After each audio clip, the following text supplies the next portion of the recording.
Hello mga ka-farmers, ayan nga at ako ay meron na namang activity na gagawin. Magbibigay nga ako ng iron para doon sa mga 3 days old na piglets. At bago nga ako magsimula diyan sa aking gagawin ay inayos ko nga muna lahat ng aking gagamitin. Ayan nga ay akin munang ibinabad sa mainit na tubig. Alam nyo ba mga ka-farmers, no, mas mabuti siguro na minsan tayo naman ay manahimik doon sa mga alam natin na gawin na kunyari wala tayong alam. Mga pa-inosente ba?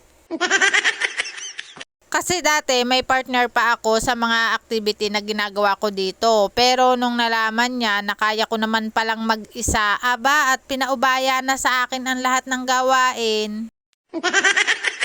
Kaya lamang mga ka-farmers, yung aking kapartner, aba ay hindi ko mauto.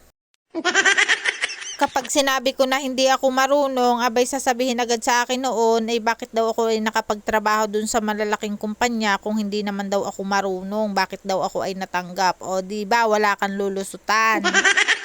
At balik na nga tayo dito sa aking gagawin. Ito nga at nagbibigay na nga ako diyan ng iron at saka ng antibiotic. At sa pagbibigay mga ka-farmers ng iron, may dalawa naman akong option na ginagawa dyan. Minsan doon sa hita ko nga itinuturok at o kaya ay doon sa lieg. At dahil nga magbibigay din ako ng antibiotic, yun ngang iron doon ko sa hita itinurok at yung antibiotic ang doon sa lieg. Pero mga ka-farmers, pwede naman na magkabilang lieg yan. Depende kung saan kayo komportable o kung saan nyo gustong iturok. Ang importante ay maibigay natin ng maayos doon sa mga piglets, yung kinakailangan nilang gamot. At sa pagbibigay nga ng iron mga ka-farmers, dapat maingat tayo sa pagtuturok niyan kahit doon sa leeg or doon sa hita. Dahil kapag nga yan ay umabot doon sa kanilang buto, may tendency nga na sila ay mamilay. At dapat titingnan muna nating mabuti yung karayom na ating gagamitin kung ano yung sukat.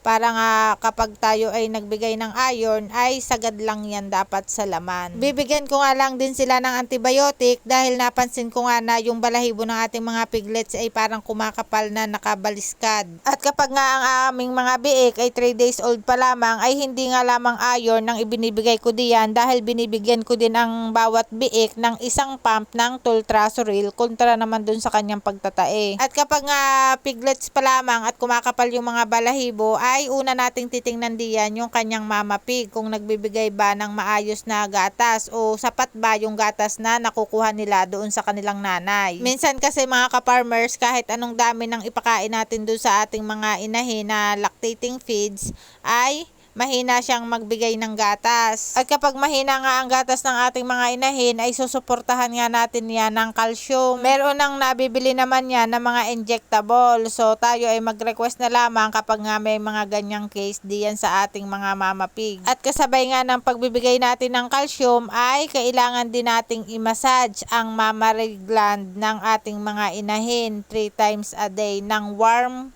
water. Yung mga ganyang pamamaraan mga ka-farmers ay subok na namin. Kaya babalik sa dati yung sigla ng pagbibigay ng gatas ng ating mga mama pig. O baka mga ka-farmers, ganyan din yung nangyayari sa inyong mga inahin. Kaya ano pang hinihintay nyo?